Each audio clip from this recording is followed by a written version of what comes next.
Bienvenue dans Oh la Vache, le podcast qui vous fait vivre la vache noire autrement. Et aujourd'hui, on s'attaque à un sujet qui fait toujours débat à Noël, comment éviter de surconsommer ou de gaspiller pendant les fêtes. Et pour en parler, on accueille Lucie, créatrice de contenu et reine de l'organisation Maline. Elle va nous aider à passer des fêtes plus sereines, plus responsables et toujours aussi fun. Bienvenue Lucie dans Oh la Vache, je suis très Merci. contente de t'avoir avec moi. Merci beaucoup, très plaisir partagé. Est-ce que tu vas bien ? Très bien, merci. Très bien, top. Alors bon, on va commencer doucement. Pour celles et ceux qui ne te connaissent pas, est-ce que tu peux te présenter ? Bien sûr, donc je m'appelle Lucie, je suis maman d'un petit garçon de 2 ans, mariée, et passionnée de rangement, d'organisation. Alors ça fait un peu bizarre dit comme ça, mais j'adore trier, désencombrer, Sérieux ? chercher des astuces pour tout bien organiser, etc. Donc je partage ça sur les réseaux et du bien. coup à mes clients. Cette passion, elle t'est venue comment ? C'est un peu inné ou... Oui, je crois que c'est un peu inné. En fait, j'ai toujours été quelqu'un d'organisé. J'ai pas été une enfant avec une chambre en bazar, ça me ressemble pas. Je crois que j'ai ce truc-là où j'ai toujours voulu que ce soit clair pour moi dans ma tête. Si l'espace est rangé, mon esprit est rangé aussi, donc ça m'aide à avancer, à travailler, etc. Je relate. Donc je dirais que c'est un peu inné. Donc, et puis après, l'appétence du métier, vraiment, c'est venu en voyant que je pouvais aider ma famille, mes amis, etc. J'ai eu envie d'aider le plus de gens possible, donc j'ai professionnalisé l'activité. Ah, c'est génial. C'est génial. Et aujourd'hui, tu accompagnes combien de personnes environ ? Ça dépend des mois, ça dépend des périodes, mais on peut compter à peu près, c'est des longues sessions, donc 5-6 personnes par mois à peu près. Ah ouais, quand même, hein, c'est beaucoup de travail. C'est uniquement en visio, comme ça les clients font la séance avec moi et ensuite ils ont un travail à faire avec eux. Enfin, parfois c'est eux contre eux-mêmes. Et moi je reste toujours disponible pour eux, que ce soit sur les réseaux, WhatsApp, etc. On a un lien tout au long du coaching. Et donc toi, la période des fêtes, tu la passes un peu comment ça se passe ? Alors déjà, c'est ma période préférée de l'année. Sérieux ? Noël, j'adore. C'est vraiment une période que j'aime beaucoup, pleine de magie, où on retrouve la famille, on passe vraiment des moments précieux, je trouve. Et surtout, c'est aussi une période où un peu le temps est figé, où uniquement on attend cette date d'ouvrir les cadeaux, de passer du temps en famille, préparer le repas, etc. Donc, c'est vraiment pas une période difficile pour moi. Ouais. C'est au contraire une période que j'aime beaucoup préparer et partager avec ma famille. D'accord. Et est-ce que c'est une période où justement il y a un peu plus de gaspillage ? Oui, je pense qu'il faut faire assez attention à tout ça parce que, en fait, ça va avec Noël. Ouais. On a envie de faire plaisir, donc on fait toujours trop. C'est vrai. Et ça va notamment, je pense, au repas. Le repas, on va faire une entrée, une deuxième entrée, un apéritif, un plat. Chez nous, il y a aussi le trou normand. Alors, tu ne dois pas connaître. Non, je connais pas. Mais... C'est après le plat, une glace avec un calva ou quelque chose comme ça, un alcool, en fait. Donc, ça s'ajoute à énormément de choses. Et souvent, en fait, on est trop rempli, on a trop mangé, on n'est pas bien au final. Et c'est surtout sur cette partie-là. Mais il y a aussi, je trouve, la partie cadeau, où on a tendance aussi à prendre beaucoup de choses, notamment pour les enfants. On va avoir beaucoup de jouets, alors que, au final, juste je donnerai quelques astuces tout à l'heure, mais juste un jouet, un vêtement, un livre, voilà, ça leur suffit. Au contraire, c'est même bénéfique pour eux, parce qu'ils vont davantage profiter de ce qu'ils ont et pas être submergés de cadeaux. Donc voilà. Et puis aussi le choix de cadeaux quand on ne connaît pas trop la personne, qu'on veut faire plaisir. Les Secret Santa. Exactement. Ou les gens qui ont tout. Et qui ne veulent rien. C'est les pires. Mais au fond, c'est aussi les meilleurs, je trouve, parce que s'ils ont besoin de rien, finalement, on peut juste leur offrir une petite lettre pour montrer qu'on les aime bien. Ou une petite chose. Une petite attention, quoi. Personnalisée, ça peut être cool. Donc, du coup, inconsciemment, avec les années, on a un peu pris de mauvaises habitudes, clairement, et on se rend pas compte, on dit ça que c'est normal, de mettre la dinde, plus le foie gras, plus un tel à table. Mais est-ce que, justement, il n'y a pas des petites solutions à petite échelle qu'on pourrait tous faire au quotidien, surtout pendant la période des fêtes, pour éviter de surconsommer et de gaspiller ? Oui, je pense qu'avant tout, notamment pour le repas, faut pas hésiter à demander aux personnes qu'on va recevoir ce qu'ils préfèrent manger. Et par exemple, en fonction des préférences, une année, par exemple, faire du foie gras, une année suivante, des noix de Saint-Jacques, essayer de faire plaisir à tout le monde, mais si c'est pas sur l'entrée, ça sera sur le plat, par exemple. Il faut, je pense, demander aux gens qu'on invite leurs préférences pour ajuster au mieux le repas, qu'il n'y ait pas de gâchis et pas surstocker, c'est pas la peine. Et si vraiment il reste du plat, vous préparez des petites boîtes et les gens en emmènent chez eux. Voilà. Ça, c'est vrai que c'est toujours la solution. Voilà, de toute façon, des petits doggy bags. À chaque Noël, moi, je viens avec mon tube. Voilà. Voilà. T'as la très bonne astuce. Trop bien. Et alors, je suis curieuse de savoir, est-ce que tu as déjà réussi à faire un Noël 0 déchet ? Alors, zéro déchet, oui, presque. Ok. Il n'y avait pas de reste du tout, donc c'était chez mes beaux-parents, pour le coup. Et ils avaient fait vraiment un menu millimétré. Et même chose, ils avaient demandé du coup aux invités ce qu'ils préféraient. Et comme ça, en fait, ma belle-mère a pu faire vraiment la quantité parfaite. C'est génial. Et il restait, je crois, quelques petites meringues en fin de repas, quoi. Mais c'est tout. Mais ça va, c'est Vraiment pas... rien. oui. Ouais. Ah, mais c'est génial. Et donc, c'est toi qui as proposé l'initiative ou ça s'est fait un peu naturellement? Enfin, Alors, ma comment ils ont belle-mère a déjà réagi? cette vocation organisée, D'accord. etc. Et je lui ai dit, parce elle hésitait justement pour le repas. Et je lui ai dit, mais pourquoi ne pas demander à tout le monde ce qu'ils aimeraient? Et ensuite, on rassemble, on fait la majorité. Voilà, on choisit la majorité. Et en fait, ça a très bien marché. Et tout le monde était content parce qu'ils avaient ce qu'ils aimaient.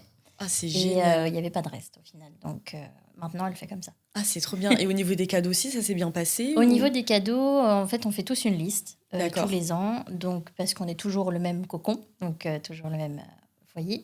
Et du coup, dans la liste, on choisit tous un petit cadeau qu'on veut prendre. D'accord. Donc, on est sûr que ça fasse plaisir, que la personne aussi en a besoin. Et au moins, pas de gâchis, pas de déçus, pas de cadeau qui va être retourné au magasin le lendemain. Ou voilà. Donc, on fait tous des listes. Ah, c'est trop bien. Mm. Je vais prendre l'initiative, j'en parle à ma famille. La Noël, c'est bientôt. Oui. Si demain, je veux proposer à ma mère, je lui dis, écoute, cette année, on arrête le gaspillage. C'est pas tout le monde qui mange du foie gras à table. Comment je m'y prends? Comment je m'organise? Est-ce que je lui dis, écoute, moi je ramène, par exemple, tu vois, à Noël, nous on a l'habitude, moi je ramène l'entrée, toi tu prends le plat et un tel prend le dessert. Ouais. Ou est-ce qu'on fait une liste globale, on se met tous d'accord, on se donne les quantités, enfin voilà. Quelles sont les erreurs à éviter quand on veut se lancer dans un Noël zéro déchet, plus clean? Il faut déjà voir avec la personne qui reçoit, est-ce qu'elle est OK sur le fait de payer la totalité du repas ou est-ce que, comme tu fais toi, vous préférez que chacun ramène un petit peu? Et même si chacun ramène, par exemple, l'entrée, le plat, etc., tu peux quand même faire cette liste de souhaits de chacun ce qu'il préfère, etc. Comme ça, même chose, tu es sûr que tout le monde a ce qu'il aime. Et puis, pas de gaspillage. Donc, la première chose que je te conseillerais, c'est de voir avec ta mère ce qu'elle préfère faire. Ouais. Est-ce qu'elle préfère tout faire? Parce qu'il y a des mamans, voilà, Elle elles aime aiment bien bien tout tout. faire. Voilà, je me doutais que tu allais me donner cette réponse. Donc, si elle aime tout faire, propose la liste. La liste de souhaits, tu peux organiser un petit groupe WhatsApp. Oui. Voilà, c'est ce qu'on fait nous en famille. Et puis de recueillir les souhaits de chacun. Ok. Et de lui dire, comme ça, tout le monde sera content. Ça te fera aussi moins de travail de réflexion vrai, en hein. amont. Et Mais donc, oui. du coup, elle sera contente, tu Parce verras. que c'est une vraie charge mentale, Oui. Noël, de dire qu'est-ce qu'on fait, on mange quoi?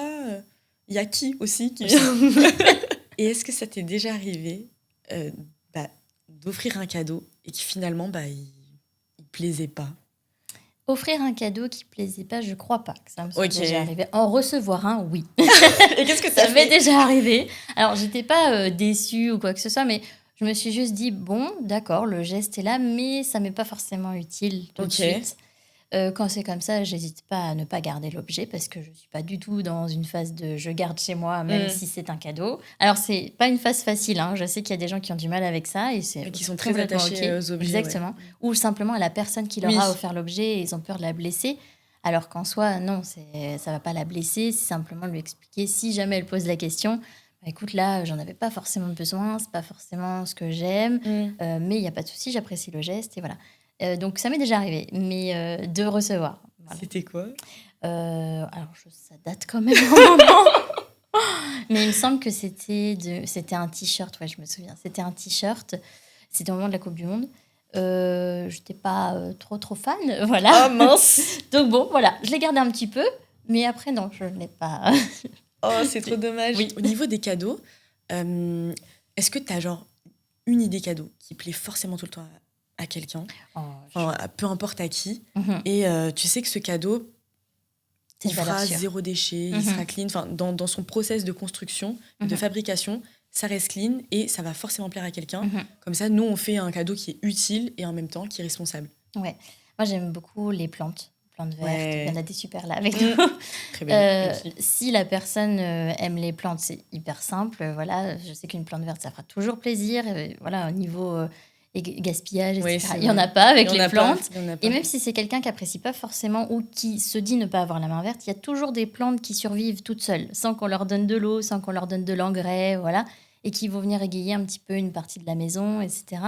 En général, les plantes vertes, ça marche bien. Ok. Et puis, pour les gourmands aussi, un petit sachet de chocolat. Si on est sûr de connaître les goûts, parce qu'il y a des gens qui ne vont pas aimer le chocolat ou autre. C'est vrai. Mais si vraiment on est sûr de connaître son Kinder préféré, son chocolat préféré. Voilà, et on peut offrir un petit cadeau comme ça. Mais ouais, la plante verte, c'est vraiment ce que je conseille le plus. Mais tu sais que moi, je t'aurais dit, j'ai pas du tout la main verte. Mais en même temps, ça me semble logique parce que c'est... Comme tu dis, il y a des plantes, comme les cactus, pas forcément besoin de les arroser tous les 4 matins. Les plantes grasses, tu les poses dans un coin, elles sont autonomes.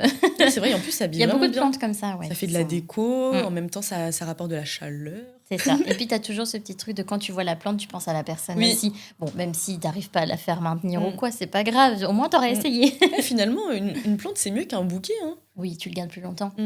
Même si quelqu'un qui apprécie les fleurs, bien sûr, tu peux lui apporter un bouquet de fleurs. Mais c'est vrai que c'est plus court dans le terme. Tu peux moins en profiter. Ouais, je vois très bien. Et donc, toi, tu disais que tu avais un fils, c'est ça ? Oui, j'ai un petit garçon de 2 ans, oui. Et comment tu l'impliques justement dans cette organisation ? Est-ce que lui aussi peut mettre la main à la pâte ? Comment tu fais ? Oui, en fait, depuis qu'il est tout petit, il a son espace de jeu dans le salon, puisqu'on aime beaucoup jouer avec lui, il est avec nous et tout ça. Et on a instauré un truc de rangement, c'est s'il joue à quelque chose et qu'il veut passer à un autre jeu, il faut qu'il ait rangé le premier.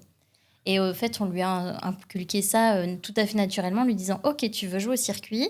Très bien, mais par contre, on range les animaux. » quoi. Okay. Et en fait, maintenant, c'est complètement naturel pour lui. On lui demande plus « Ok, on va jouer à ça. D'abord, ranger ça. » Donc, il prend sa petite caisse, il range tout seul. Et ça, c'est vraiment un truc qui est important pour moi parce que j'ai vu des chambres pleines de jouets et au final, les enfants ne retrouvent plus la petite pièce qu'ils veulent. Donc ça, non, c'était pas possible pour moi. Là, il a tout qui est accessible, donc il y va quand il veut et il range tout seul. Ah, c'est trop bien. Et à Noël, tu le fais participer aussi ? Alors à Noël, du coup, là, il a 2 ans, donc il est encore un peu petit. Ouais. Donc c'est plutôt nous qui guidons sur les souhaits. Mais ce qu'on fait pour les enfants, ce qui est vraiment bien, pas faire des listes à rallonge. Oui. En fait, on conseille de faire un cadeau qu'il veut vraiment. Par exemple, un personnage qu'il adore. Voilà. Ensuite, un cadeau, un livre, donc à lire, un vêtement. Et après, on peut partir sur, par exemple, un bon d'achat pour les meubles, ce genre de choses. S'il y a une chambre, un espace de jeu à agrandir. Et un truc vraiment utile qui peut, par exemple, être pour la rentrée, un événement à venir prochainement. Voilà. En général, je conseille 5 cadeaux comme ça, sur une catégorie différente à chaque fois. Ça évite de s'éparpiller. Ouais. Et surtout, ça évite qu'il ait trop d'objets, trop de jouets. Ouais, d'accumuler voilà, exactement. les objets. Ouais. Ok, trop bien. Putain, c'est drôle parce que quand j'étais petite, c'était totalement l'inverse. Moi, j'avais le catalogue King Jouet et je devais entourer. Voilà, et après, je déchirais la page, j'écrivais ma lettre au Père Noël. Bon, le Père Noël, c'était ma mère, mais c'est pas grave. Je mettais ça dans l'enveloppe et je recevais tous les jouets. Et c'est vrai qu'au fur et à mesure des années, je touchais plus, quoi. Et je pense que tu es même incapable de te souvenir de quel jouet tu avais eu à tel Noël. Mais vraiment. Et je pense que, on va dire, à chaque Noël, j'avais vraiment un jouet en particulier que je voulais. Mais quand on me disait de faire une liste, je me sentais un peu obligée d'entourer tout ce que je voyais. Et en général, c'était tout ce qui était rose avec des paillettes. Donc, aucune utilité. J'avais les mêmes choses chaque année.